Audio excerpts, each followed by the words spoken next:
Did you get anywhere today with the Managing Director, David Anderson, on impartiality and left-wing bias?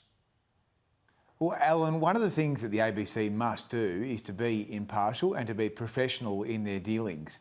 And there have been examples where journalists and ABC staff have not been doing the right thing, where they have been running political agendas, you'd have to say.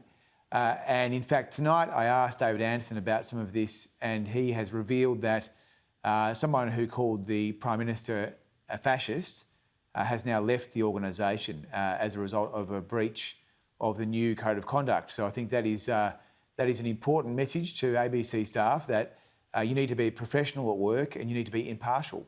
Julie Zamiro on Twitter. Peter Dutton, you continue to be a disgrace.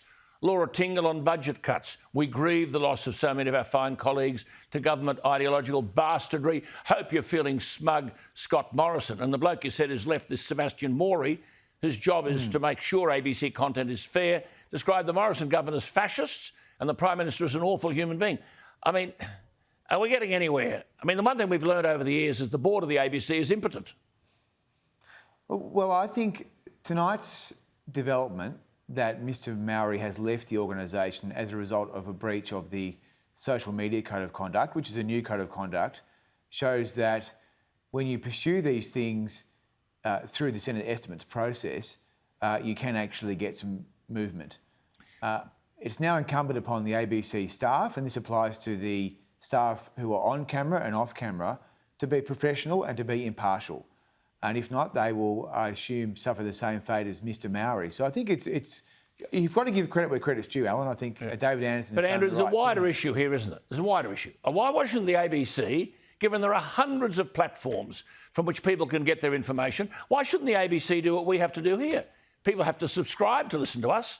I mean, years ago, that was the case for everybody. You had to have a radio licence and you had to have a TV licence. You had to pay. I mean, if people love the ABC, wouldn't they be happy to pay? And the $1 billion plus could be spent on aged care. Yeah, well, we give them $1 billion a year, so the least they can do is to be impartial and professional. You've avoided my question. You've avoided my question.